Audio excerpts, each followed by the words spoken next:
want to welcome you guys tonight. We're going to talk about membership fees and the new renewal process for membership. And excited to be here with you tonight. My name is Pat Dannenberg. I'm the Director of Field Services. With me here in the Billings Scout office is Levi Knight. I'm a district director for the Black Otter and Shortgrass districts. And also online with us is Gary Ely. Good evening, everyone. And we also have with us Justin Feld. He's our registrar, and I realize there's a lot of other people out there with us tonight. But the four of us are going to be here tonight to help conduct this training and presentation on the membership fees. So I'll kick it off real quick. One of the things I'll be sharing out with you guys is we have this nifty little piece of art of infographic here. And the membership fees for this next year for our youth participants that are in Cub Scouts, Scouts BSA, venturing, and also Sea Scouts, that price is going to $137. And then for our adult leaders, it's going to $85. So $137 for youth and $85 for the year for adults. Now, with our exploring, it's going to be $107 per year for youth and then $75 per year for the adult leaders. Now, something that's new this year is the $25 fee for merit badge counselors. We'll talk more about that here in just a little bit. But that is a new fee. It does not mean that they're going to be a registered leader.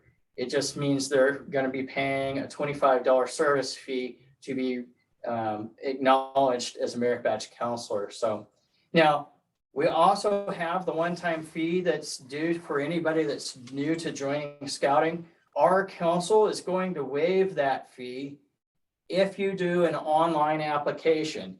That online application process is effective from 8/1/23 all the way through 7/31/24. So August 1st of this year through July 31st of next year. And so that online $25 fee will be waived in that time frame. The unit charter fee is staying the same at $100. And then also Scouts Life magazine is staying the same at $15. So this is going to sound duplicitous, but to reiterate, effective August 1st, these are the membership fee changes to the national fee structure. There's a $5 increase for youth participants. So that's Cub Scouts, Scouts BSA, venturing, and Sea Scouts. So that brings our total fee to $137. There's a $15 increase for adult volunteers in unit or council positions or district positions. So that brings the total fee to $85. There still continues to be a $25 one-time joining fee, but that again will be waived if you use the online application process from August 1st until July 31st of next year. There's a new $25 a year fee for merit badge counselors, and that is only if you are not already registered in a unit, district, or council position. There's a $5 increase for exploring participants, so that's a $50 for youth and adults. There's no change to the unit charter fee. It's a $100 fee. There's no change to the Scout Life fee. That's $15. And then our council program fee is not changing. That's $57 and $25. 57 for youth, 25 for adults. Now tonight, as we go through this presentation, we're going to look at some of the changes and some of this stuff in two different ways. First section of it is going to be in regards to the changes, and then the second half of it is going to be more the roles of those involved and how it affects them. So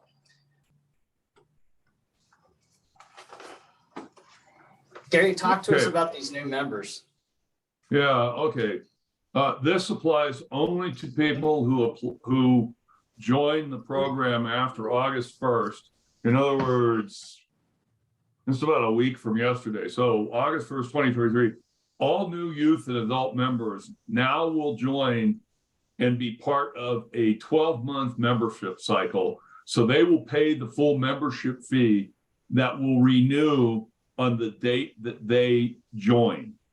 So if they join on August 15th, then they will in 2023, the new fee, or the fee rather, the membership fee will be set for August 15th, 2024, and that's when the renewal will occur.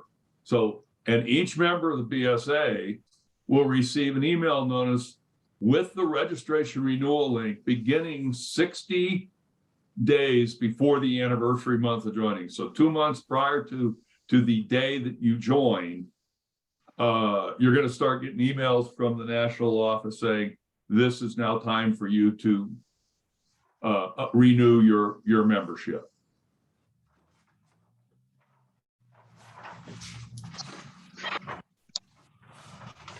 So the existing members, so the way the existing membership will work now is your existing member renewal date will be based on your primary registration. So whether that's a unit registration, a district registration, or a council registration. And renewing members will renew their membership on their anniversary month, which for most is based on when we do recharter. Each member will receive an email renewal notice reminder beginning 60 days before the anniversary month. Most existing members will participate in the renewal process in December of next year, because that is when their anniversary month is based on our recharter process. Council and district members who do not have a primary registration in a unit will then renew July 1st, 2024, because that's when their anniversary date will be based on their primary registration. So Levi, just for a good example on this, like you and I both are registered in our kids' units. And so we're also registered at the council level. Our council registration right now ends at the end of June, but because we have primary registration with our kids in our scout units, like our registration will be end of December. So meaning we will renew January 1. And so Gary Ely, though, is only registered at the council level right now. So Gary will renew his membership next June. And so his won't change, but ours, our primary registration will dictate when our renewal date is. Correct. Now, with the membership renewal process, all membership in the BSA will be renewed on a 12-month cycle. Now, that's each member, regardless if it's youth or adult, will renew on their anniversary month. So many will have an anniversary month that is based on the last time they renewed.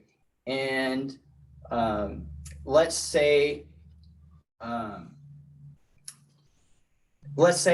it's for those that are after 12 months. Let's say the next somebody renews this or joins this fall, they'll renew the following fall.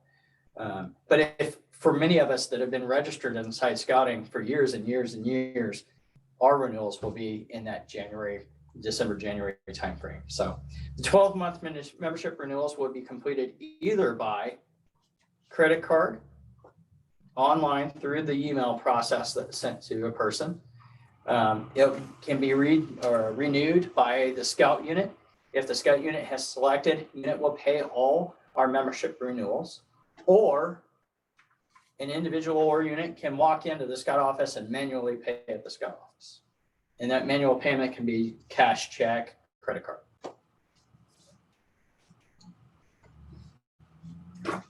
So here's part of where the rubber meets the road. For 2023, we won't see any changes to the process of both doing a charter renew and membership. It'll occur as we've done in the past, 110 years or whatever it is. Charter renewals will take effect.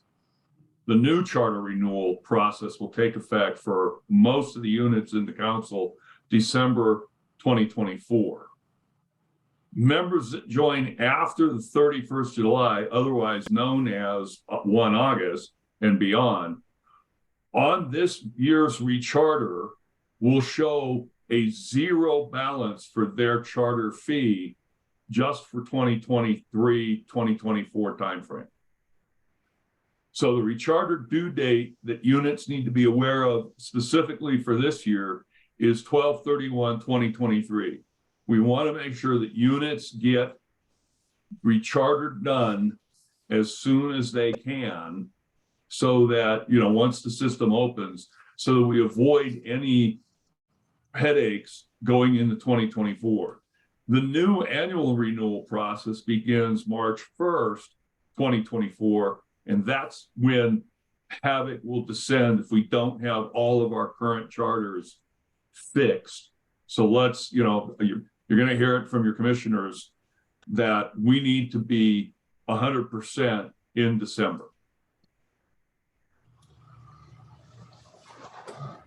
So because we're taking the membership portion essentially out of the charter renewal process with this new structure, it'll be much simpler because the system will essentially validate unit leadership, that you have all the required positions and that you have the minimum amount of youth and adults. And then your COR will approve the leadership, the unit will approve the charter, and you'll submit the fee of $100. And then we on the council side will receive it, review it, and then post it. So essentially it's removing a complicating factor, which is, all of the membership, which typically holds up some charters.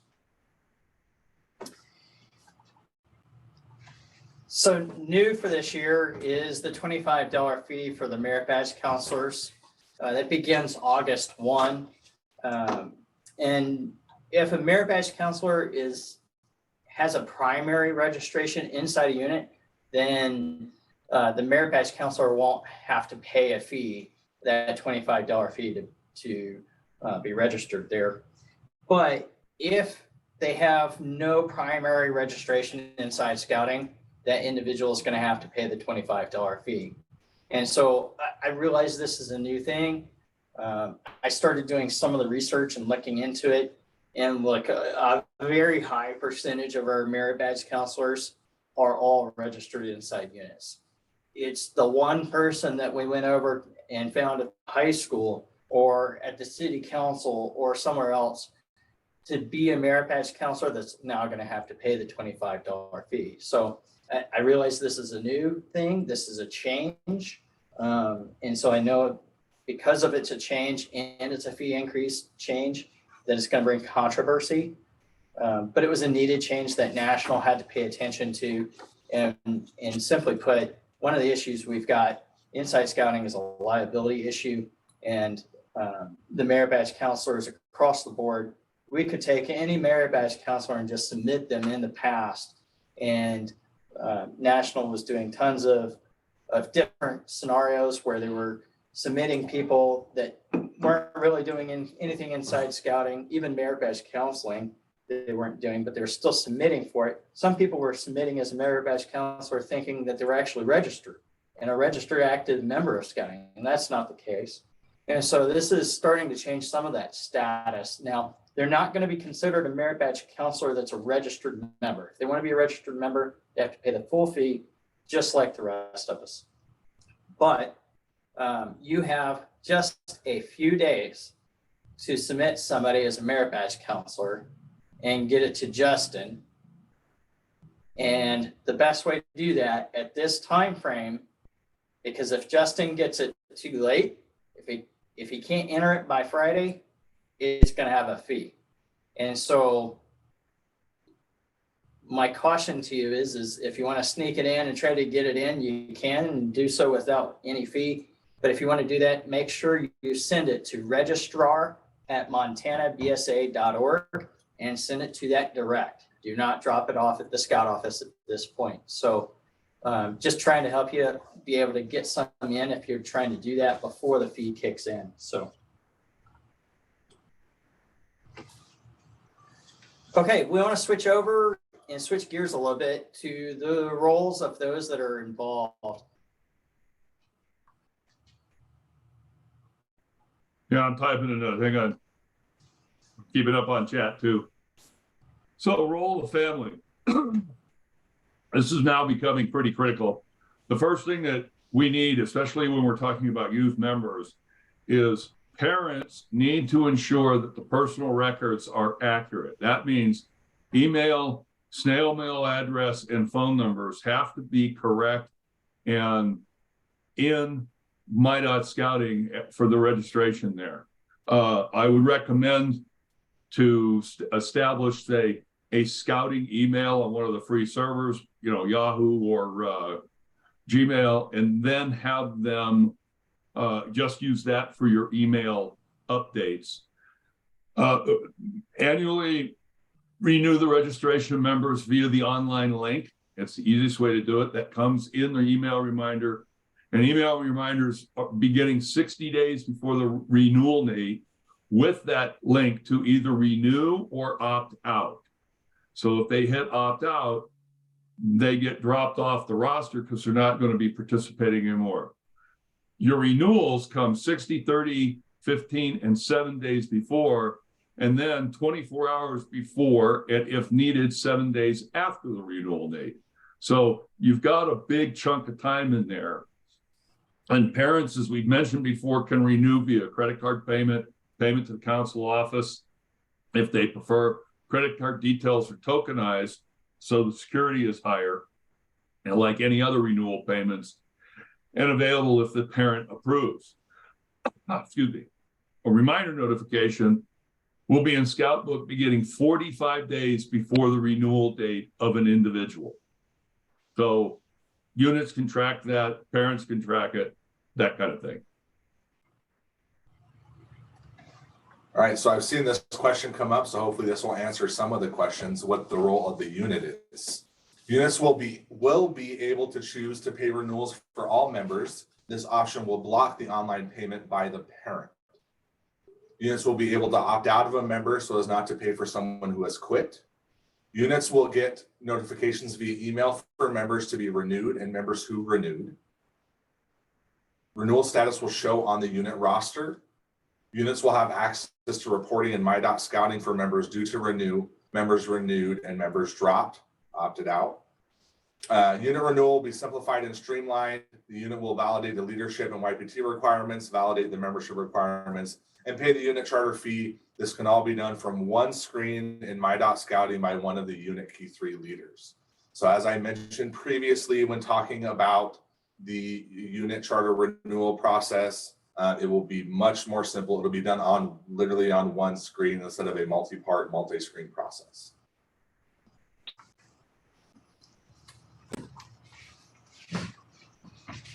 Now, as a council, manual recharters can still be done. So, and what I mean by can still be done, like the process for manual recharters has really come by the wayside and come and gone.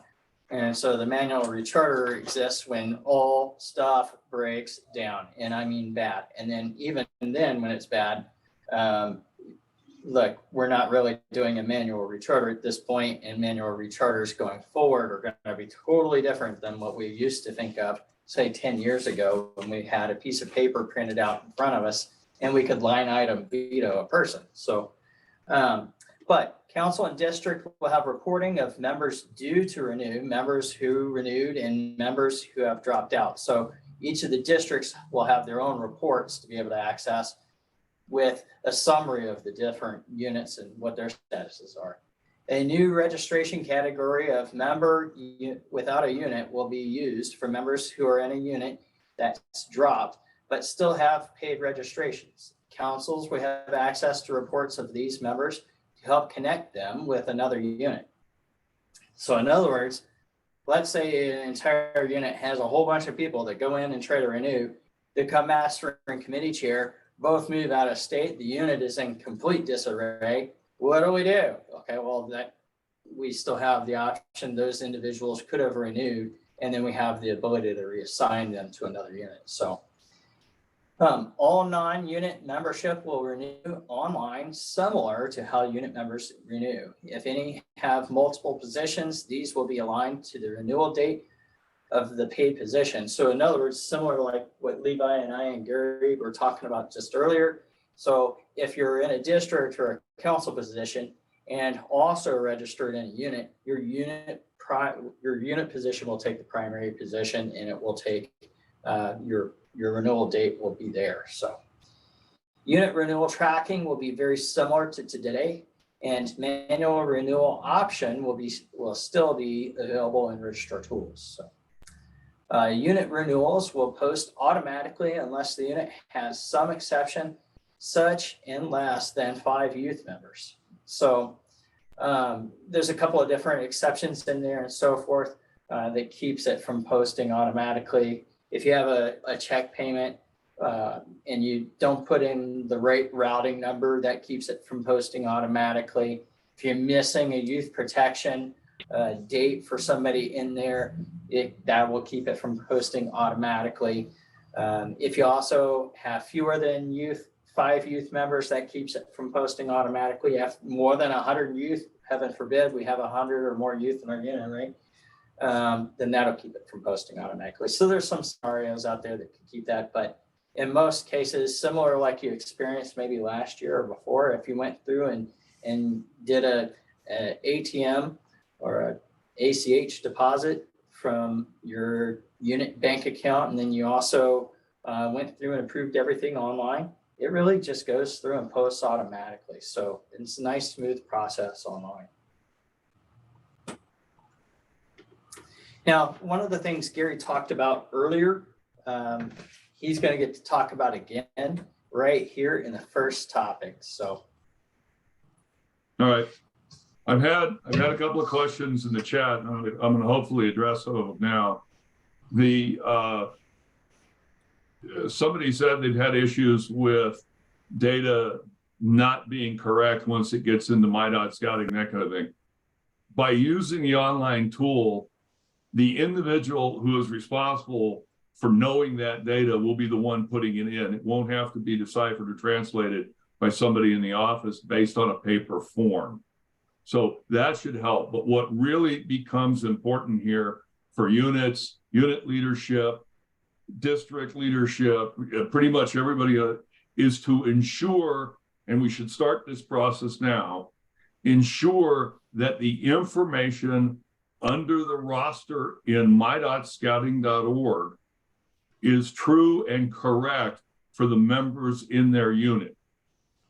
And especially with youth, what we're talking about there is the parent's email address, not the youth one. We cannot have a youth email in there. It has to be the parent's address. So that is why I made the recommendation I did. hey, Gary, check. real quick on that too. Go. So on that clean data, so in all of the emails for everybody registered in our council, we have somewhere around 1/4 of the people registered without an email address. That means they've just been registered that long and have been able to sneak through without having an email address. Now, beyond that, we have one more category of 1/8 of the other portion that has a bad email address. So altogether, about 5/8 of our membership across the entire council have a good, clean email address that we're able to send to. That means we've got, 3/8 of our council that we need to clean up.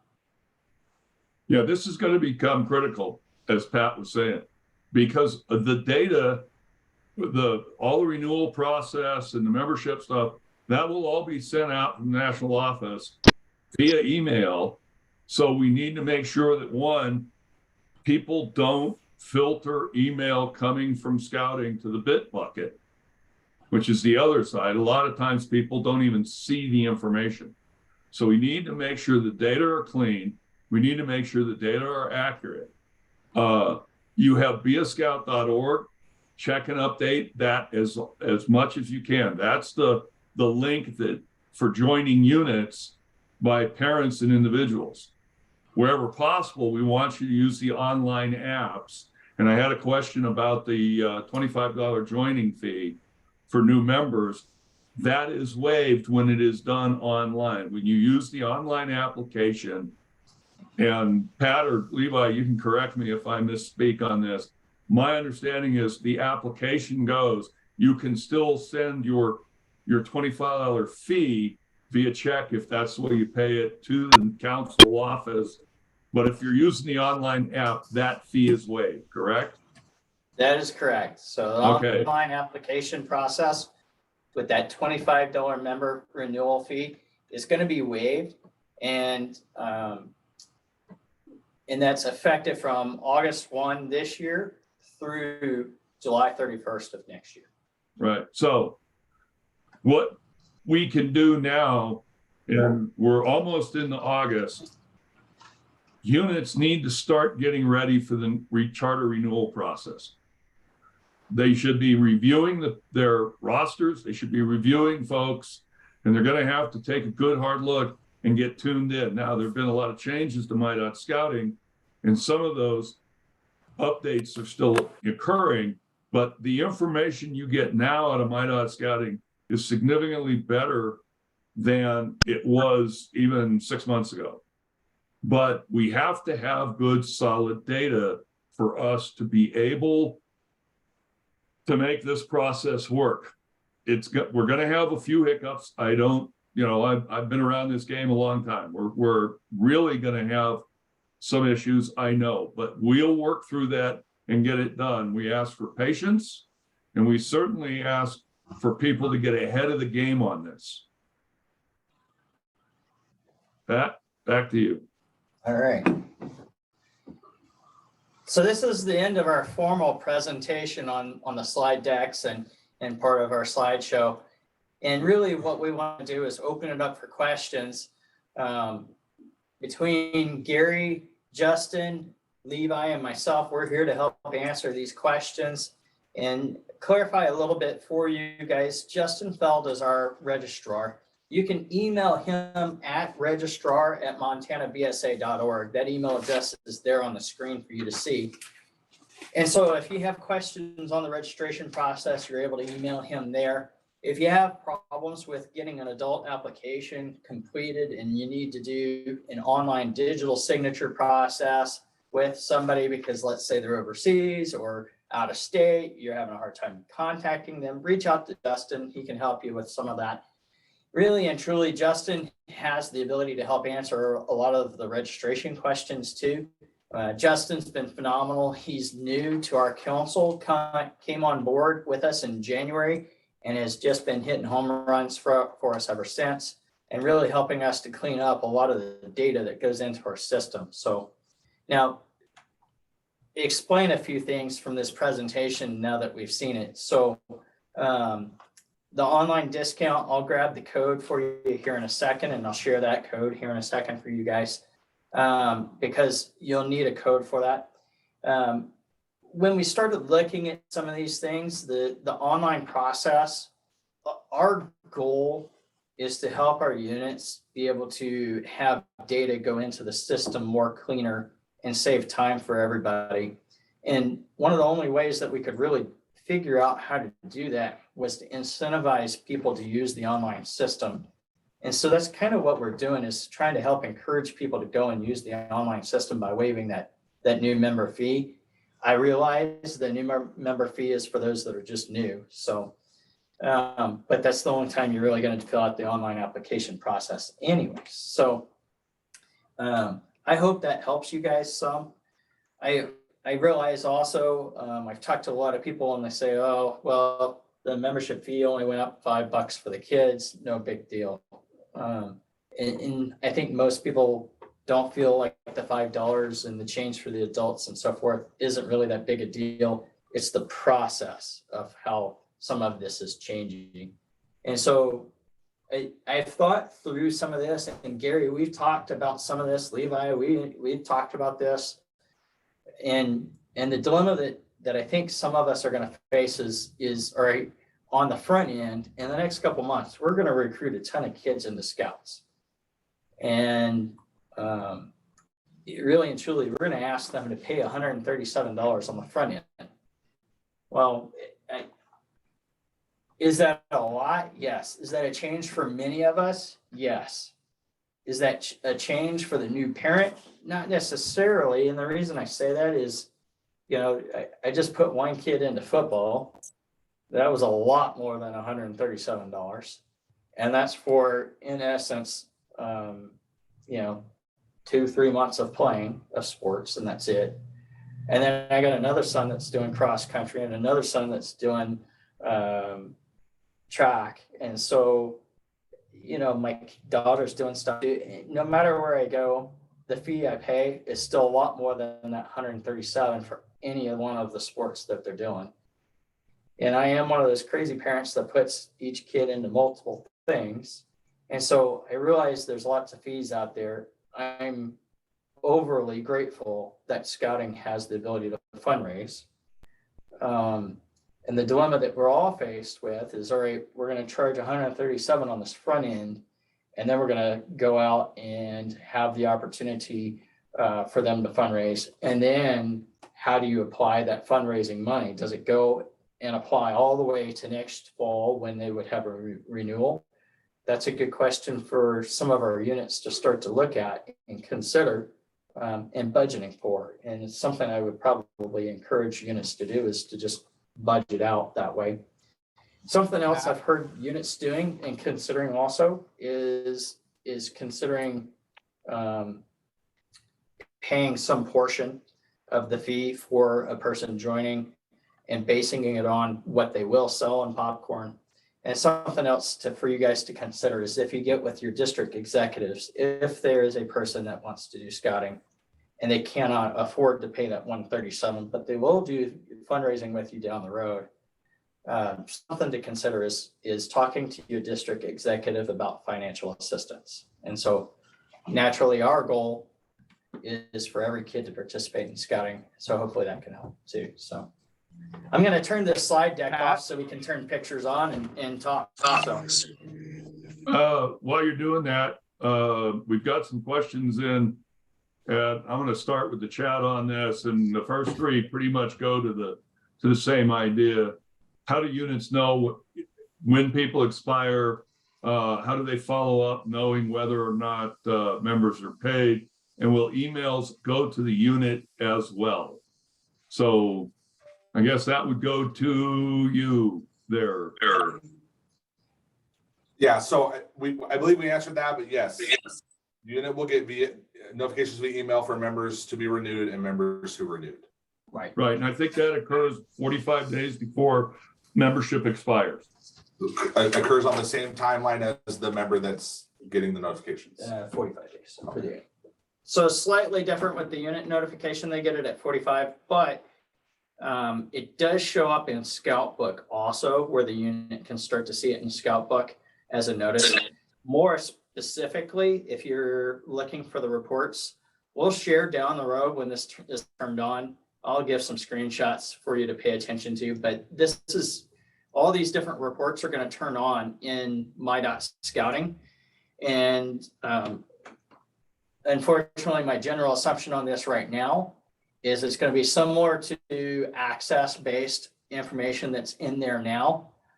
For example, not everybody has the organizational manager access for a unit right now, but your key 3 does. And so my simple understanding right now is going to be that at least the key 3 is going to have access to this page. My further guess would be is a key 3 delegate in the unit would also have access. And then maybe a membership chair, so forth. So, Pat, question for you, Pat.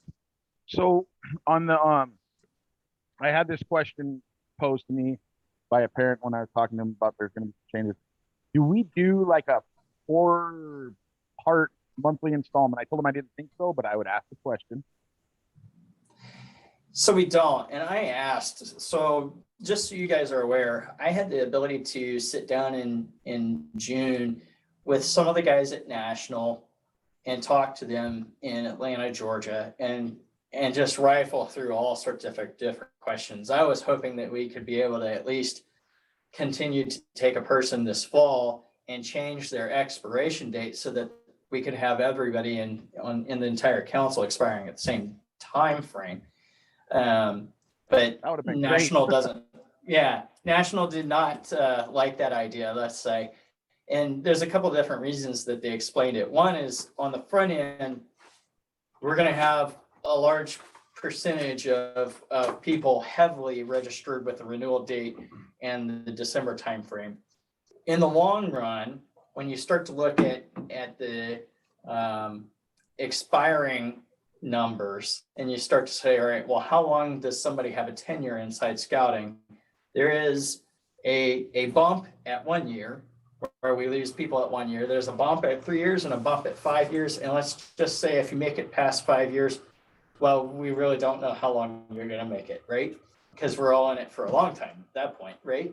Right. So, so where this kind of goes, Silas, is you've got a situation where I think 3 years down the road, what we're going to start to see is a lot of our membership renewals will actually be more in the September and October timeframe, and through time, we'll see more of our registrations switch over to the fall than, you know, those of us that have a December one. So, Lord, I hope so. No argument there. I have just 2 more questions, and then I've got to go to another meeting. I apologize. I don't want to take the whole meeting.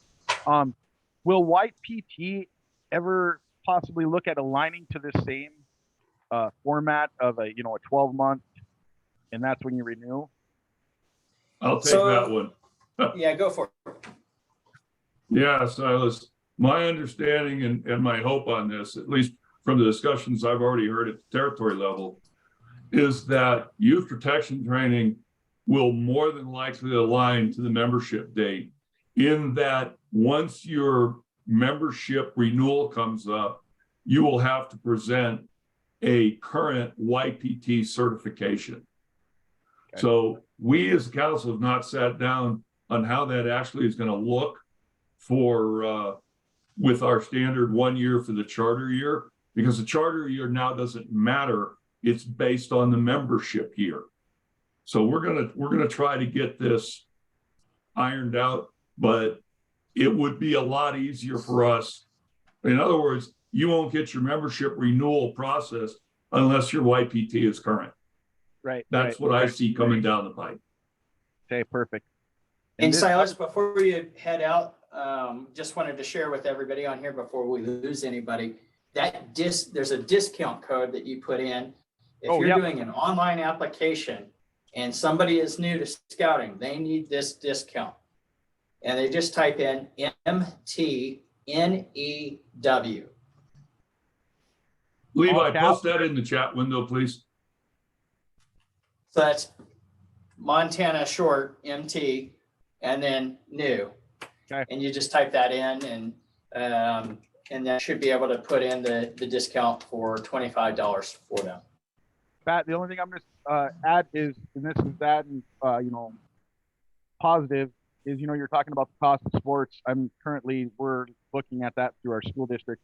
The average cost of one sport per year is between $600 to $650. And now that is for a full year, because a lot of kids are individualizing now and going one sport whole year, that type of thing.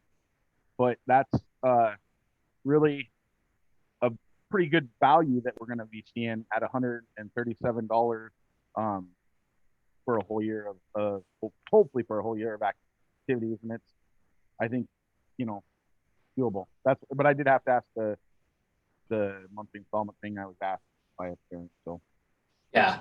And Silas, I completely agree. It's a bargain dollar, right? And tied to it, none of our sports teams do a good job at fundraising. So the other thing I forgot to mention earlier too is,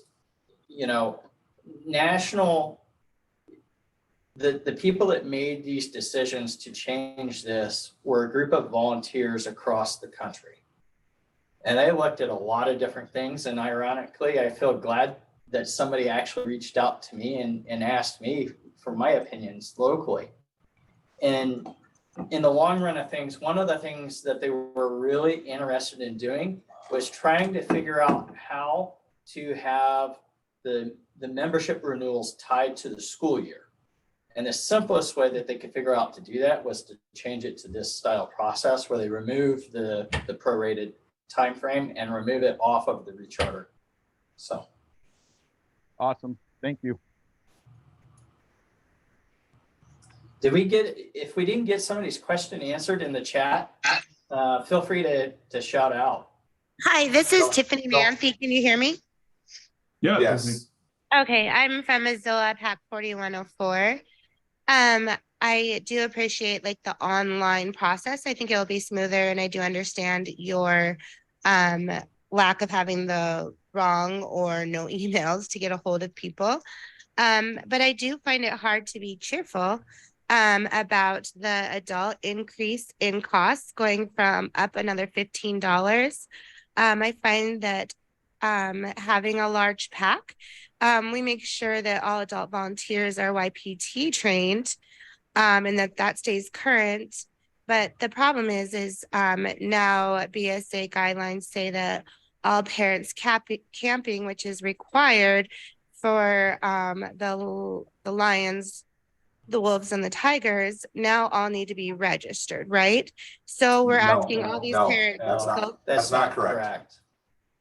So just to clarify that one for you, okay, to help Yeah. on this, because it is, that could get very expensive for you and be a problem and hard.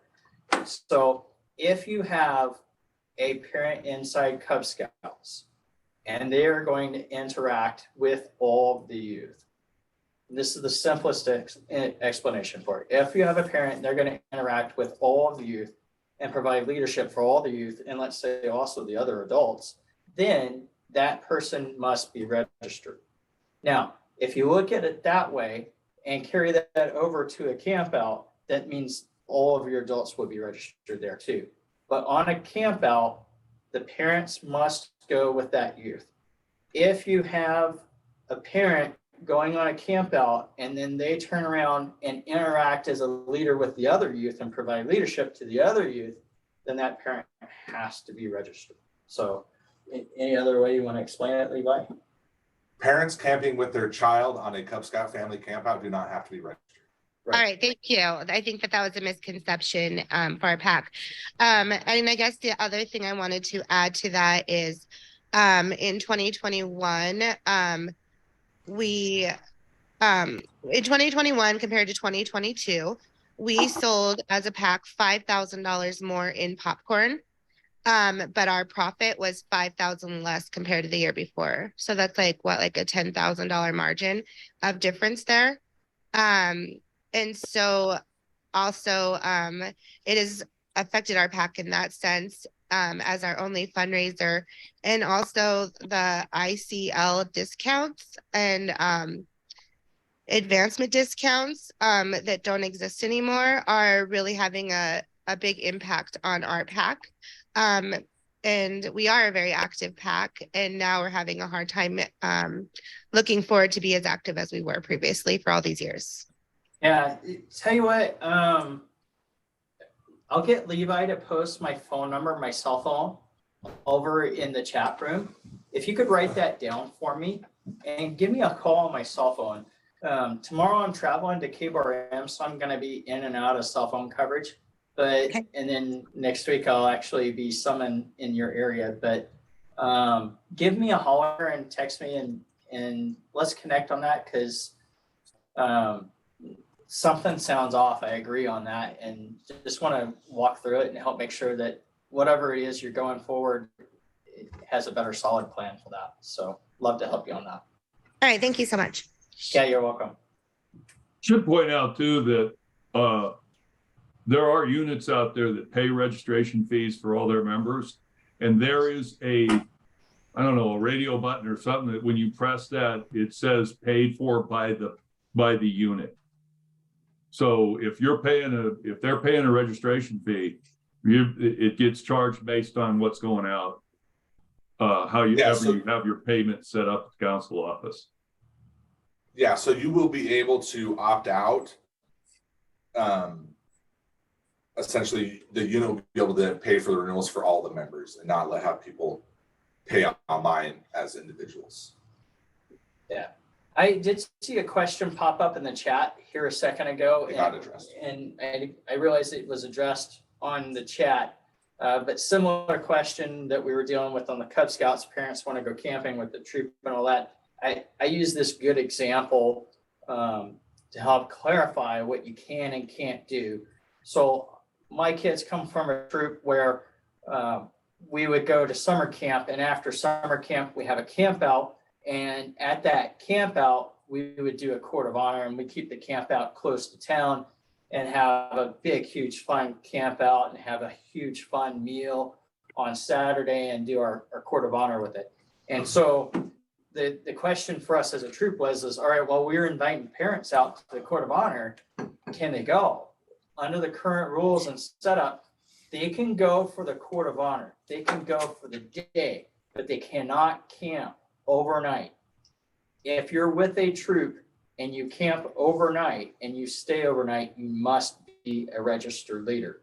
So during the day, any parent can come and visit, including even other people like a commissioner and so forth. They can go and visit during the day. However, they are not allowed to stay overnight unless they're a registered leader. So we had an entire webinar where we talked about this ad nauseum, Yes. and it's posted on our council YouTube. If you would like to go and watch it and learn all about it with the full Q&A and everything there. So I just don't want to take a deep dive into that topic again. The council program fee structure PDF will be updated on the website. Yes. And I actually put in a request for that today to be updated, and maybe I'll be given access to help reduce some of that membership fee page. So one of the things off this chat, a couple of quick questions that I can answer. One is, will the council program fee structure PDF be updated on the website? More than likely, yes. And then they're asking, we will have those links sent out for the various YouTube presentations when they become available to the same distribution list as Pat mentioned that you received for this meeting. And just to reconfirm also, this was an earlier question, but just to reconfirm it for you, for everybody that I sent the email to the other day, which is basically unit key threes, district key threes, membership chairs across the board, anybody that had a membership validation turned on, and then also all commissioners in the council, and then some other council board member type people. For everyone that I sent the email to the other day, I will be sending out as soon as YouTube makes it available for me, because I'll take the video, I'll download it, I'll post it on YouTube. Once they approve it, I'll be able to send out the link to everybody. I'll also send that infographic to everybody, and then I'll also send a short FAQ available for everybody too. So this PowerPoint slideshow, I'll separately send that to Gary, and then I'll also send it to the district key threes. All right, any other kinds of questions? I have a question. This is Michael Richards, District Commissioner, Mullen Trail. Yeah. Back to the merit badge counselors. My understanding with the all the trouble we've been through and the increase in YPT, are the merit badge counselors going to be required to carry a valid YPT They card? always have. They always Yeah, have. Mike, they've never not had to do that as long as I've been YPT champion. Okay. Merit badge counselors are registered at the district level, and that is considered their primary, even if they're unit leaders. We've had them be YPT compliant because they had to be for unit leaders. Even individual merit badge counselors have to be YPT compliant. Okay, and do they have a background check also? Yes. Yes. Awesome. That was it. Thank you very much. And Sure, Mike. so part of that $25, none of us like to hear it, but the reality is Nationals broke. The only way that they get money is through all the membership fees charged, right? And so their dilemma is they're having tons of people apply as merit badge counselors. Tons of people don't do anything as merit badge counselors. And yet they were paying for them to be a merit badge counselor by doing a background check and also including them in insurance liability coverage. And so now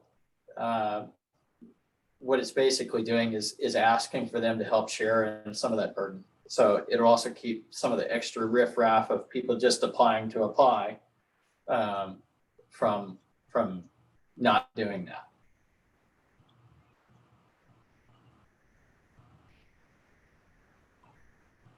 Question is, how much of the fees go to national? All right, we'll go back to that. So the $80 a year for Cub Scouts, Scouts VSA venturing and Sea Scouting participants is the national fee. And $60 a year for adult volunteers is the national fee. The $100 a year charter fee is a national fee. The $25 new member fee is a national fee. All that is a national fee. The $25 a year for merit badge counselors, that's a national fee. That all that 100% of that goes to national. $100. The $100, yeah, I said, yeah. So the $15 a year for Scout Life, that all goes to national. So the only thing that the Montana Council keeps is our council program fee, which is the $57 for a youth and the $25 for an adult. And we should point out, the council put that in to offset the cost of doing unit ICL presentations, you know, family ICL presentations. That we completely did away with that for that reason. And Gary, you guys as a council board approved that last year, is that correct? Last year, 2 years, yeah, last year, I think. Okay. Maybe early spring years last ago. year. Yeah, okay. Guys, what other kind of questions do you have on this?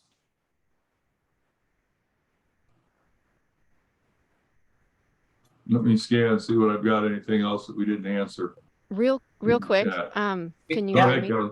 Yep. Yeah, Do we have any sort of literature or PowerPoint digital literature, excuse me, to share with parents about these changes? Or is that more just on us to explain and whatnot? Because I don't want to share the whole official PowerPoint from tonight. Something a little bit more straightforward, directly associated with Cubs, you know, that's with my unit. yeah, I would say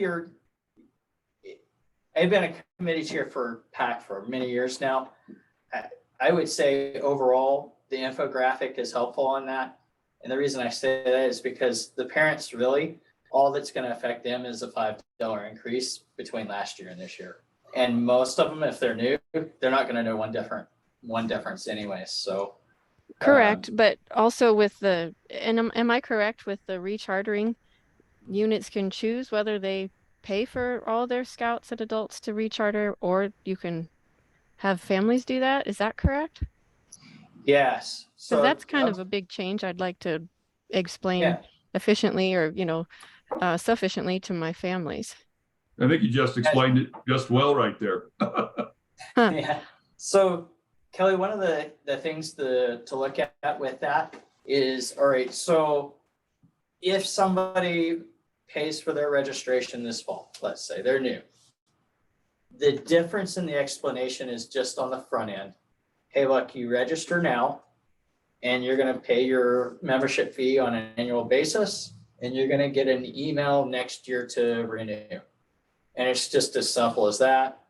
And then as a unit though, you're going to have an option to go in. There'll be a checkbox that's automatically set to a default where the individual will be emailed by National and contacted by the council to renew their membership. And so that will automatically be turned on. If the unit chooses, they can go in and turn that renewal off for the individual. So there's a button, you go in, you select that, you turn it off, and that means that the unit then is in charge of the renewal. Now, the unit, they haven't said officially, it wasn't in the slide deck that we were provided, like this slide deck is a template that we were provided. We go through and localize it, and we add a few other things, change up the verbiage. But one of the things they haven't said is behind the scenes. So when we do the recharter, we have the option to put in our checking account number and our routing number for a bank, and have the ability to do an ACH pull. And so one of the things that they have already set up for our council to do is an ACH pull. And they do that for us on a monthly basis. My understanding is they're going to turn that on, and it will be turned on for a unit to automatically have it withdrawn every month. You'll have the ability to go through and prior to that month, deselect anybody that's not participating. My question that I've asked back to National in this process is, let's say you have a kid that joins this fall. Next January, the kid's no longer to be seen. So if he's not anywhere to be seen next January, can you go in and automatically mark him as a non-participant and opt him out at that point? Well, I'm hoping that's the case, that you can periodically opt out kids so that when it comes time to renew, you don't have to worry about it, that you periodically as a unit check and do roll call, let's say, and go through and update. There's units that already do a lot of that kind of stuff with attendance and roll call and so forth in Scout Book and track attendance that way. And doing some of that would help by going also in and into My.Scouting and notating it there. So I do know once you start getting the email as the unit and they pop up on the radar there, then you'll be able to opt them out at that point. I know that exists then. I just hope that they turn it on farther out, let's say. So. Okay. So Kelly, I think the situation that where we're talking about where a unit can pay is, for example, in my daughter's pack, they have a stipulation where if a scout sells a certain amount of popcorn, I didn't pay for her to renew her registration for 2023. Correct. So, Because she sold enough. Right. So that's what it's talking about for units to come in and essentially can go through and say, okay, Johnny and Susie and Timmy paid or sold enough popcorn. So we're going to check marks that they don't have to pay the renewals, but Joey and Sam didn't. So they're going to get an email that says, you got to pay your dues. Right. Right. So And that's similar to what we've done in the okay. past. So that's how the system's going. I don't think it's going to be an all or nothing sort of. So it system. won't be a huge change from, okay, that makes more sense. Right. Now, something I hope that will help too so National did this thinking that it would help our units not have to worry about renewing members, that they could take some of the burden on. And in many ways, most of us as unit leaders don't worry about, let's say, for example, our other unit leaders doing YPT. We have checkpoints throughout the year, mostly tied to recharter, where we pay attention to somebody's YPT and just simply, all right, we've got to know we have to have this person get their YPT done. So we pay attention to it then. And so what I'm kind of hoping is that through the course of the year, the unit doesn't have to pay attention to the renewal of an individual nearly as much as it did in the past. I have a feeling a good majority of parents will just automatically pay and renew through credit card, through that email that they get. And then you'll have a smaller percentage that aren't. And that's where we'll have to help out and provide assistance a few other ways. One of the things I think that's going to wind up happening is a unit that continues to opt for the National emails for individuals to renew. For those units that continue to opt that way, our scout offices are going to have to send something physical in the mail to help remind that individual to renew. I don't think we can rely solely on an email going to the individual to renew. So one of the things that we can do as a council to help with that is by physically mailing and doing a few things. So I think that'll help some of the process. So, but I don't want to send an email. If a unit has checked off of that box, I'm not going to send them a mail, because then it interferes with what the unit's trying to do. So how are we doing on questions in the chat? We're answering them. So the question about renewal increases. So the question is, will the parent be notified of renewal increases and do they occur on the calendar year? They'll be notified just like we're notifying right now.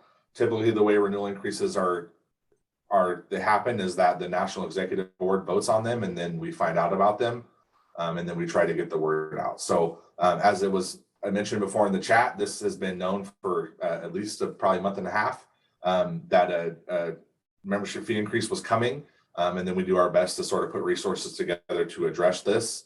And so with this new process, and National has sort of said that by the national annual meeting, that they will have this decision made, and so that we have a notification before our heavy membership period, which happens in the fall. And kind of some of the timeline, National voted on it beginning of June, and then turned around end of June. They started meeting with councils on it to share some of the info on it. By the second week of July, we had materials on it, and that gave us basically a week to figure out some of the stuff on how we wanted to do, and also get our council board to vote on a few things. And then, last week, us being able to put out a notice and record this. So it's kind of quick. But I'm just at least grateful that we're able to talk about it still somewhat in July and before recruiting for the fall. So there's a question about Lion and Tiger Adult Partners. There is no fee for Lion and Tiger Adult Partners. In fact, they don't exist anymore. that's right. They're just an affiliation now with the youth membership. Yeah. So for those of you guys that didn't hear that, Lion Adult and Tiger Adult Partners do not exist in the system. You won't see them showing up on your recharter this year, and you don't have to worry about them on your recharter. What you do have to worry about, for example, is that Lion den leader and that Tiger den leader. They do have to show up on your recharter. So to me, in my mind, that's a woohoo. I'm not sure. There was a question and then it got deleted. Yes, PAC dues I've always needed to be collected, and troop dues need to be collected separately. Yeah, that's any unit dues, actually. We had a question earlier about youth protection and that kind of thing and how that's going to get tracked. Just to clarify a little bit, my hope is that youth protection will be tied to the membership renewal. I might have mentioned this, but it will make life a lot easier all the way around for those of us that have to track it and badger it. I don't think you'll see memberships processed until a valid youth protection is obtained from the individual. So that's something that will deal with that. The next question that's come up is, what happens with unit transfers and crossovers? Do the dates change? So the primary registration, okay, let's talk about that. A person's primary registration has an expiration date. And so if a person goes from one unit to another unit, that expiration date for what they've paid for doesn't change. And so that would just carry over from one unit to another, or even going from just the unit and pulling out of the unit and going to the district, or vice versa, wherever. So what about somebody, Pat, what about somebody who bridges from a PAC to a troop? Same thing? Same thing. They're going Okay. from one unit to another, regardless if it's transferring. I don't like this troop, I'm going to another, or I'm a Weeblo and I'm crossing into the troop and let's go have fun. It doesn't change. So Next question is, are there any additional fees for credit cards? So a great question. If you do the credit card online through the recharter process, yes. I unfortunately made the mistake a couple of years ago paying for a PAC recharter using the credit card online and paid that ginormous percentage fee. And I highly recommend always to use, when you're doing the recharter process, the ACH process. Really and truly right now, if you look at the online application process, there isn't a credit card charge fee to that. Next question.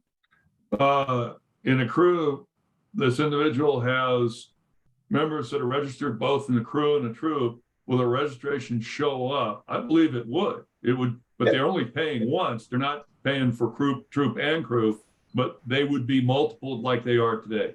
Yes. Correct. And that is up to the units and that individual to work out where their primary registration exists. And I can tell you right now that in the recharter system, it will let you pay for that person to be primaried in both locations. But if you want it to be multiple, you have to work out between the two units, which one's gonna be the primary registration. You know, And in that sense, Pat, it would make a lot of sense to have the crew be the primary registration because it goes out to age 20 and doesn't end at age 18. I would not necessarily agree with that. And the reason I say that is because in our crew situations, which is, we're talking about less than 1% of the total scouts in our council. Understood. What you're really talking about is primary registration is where the advancement that matters to them at the moment. needs to Okay. be. So for example, if they're working on their Eagle and they're working on the Eagle on the troop, then they need to make sure the primary is there. If they're working on their Eagle on the crew, then they need to make sure primary is in the crew. I also got a question. Is that true for adult leaders as well? In terms, I think it refers to the multiple registrations. I Of believe, showing up. again, Of it's showing up in where your both, or primary is. Yeah. Go ahead, Levi, sorry. I'm not sure what if they show up in both, yes, and they have to pick where they're gonna be primary, where they're primary at. It's usually wherever they registered first, and then they're multiple, then in whether every subsequent unit that they join. And as I like to say, National is very grateful if you want to pay that registration fee twice. So make sure you coordinate, what unit's going to be the primary. Another question came in, if they have their Eagle and are working on Summit, they need to be primary in the crew, correct? So They've been awarded Eagle, if I read this right, but now they're working on their Summit Award. Yeah, I would have that youth consider working with both of those units, and they can pick really and truly which way they want to go on it. But wherever they're working on advancement, that's probably where you want your primary to be. So the answer would be yes, in the crew in this instance.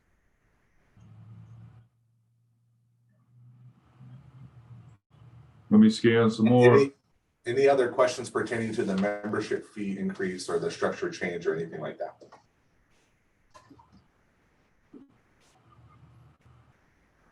All right, if you have additional questions, it's really easy to get a hold of us. My email address is levi.knight@scouting.org. Pat's is pat.dannenberg@scouting.org. If you really have a problem, you want to email terry.dutton@scouting.org. He will answer any questions that you have. That was not nice. But also feel free, Justin is on with us. And Justin can be reached at registrar@montanabsa.org. Simple email there. Really and truly very grateful for each of you doing scouting. And I know and understand, hey, what membership fees can be frustrating. This new process, there's probably going to be some bugs in the system.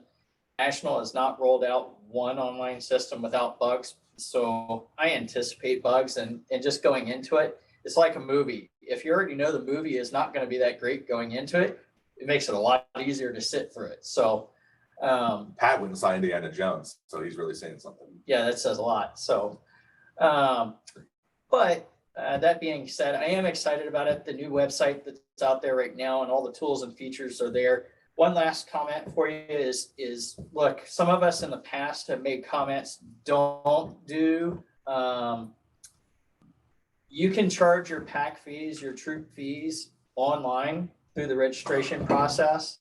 If you have no interest at all in collecting those, don't mess with it. But if you're not going to allow fundraising to affect your dues and so forth, if you're just going to charge a flat fee regardless of dues and fundraising, then that's there. So if you have more questions on that, reach out to me and I can help you with that. So, but really and truly grateful for everybody being here with us tonight. Grateful for all you do for scouting. Hope you make it a great scouting night, and thanks for all you do with our kids. So go make it a great day for them too. So Thanks everyone. We appreciate all you do. good night, guys. Good night.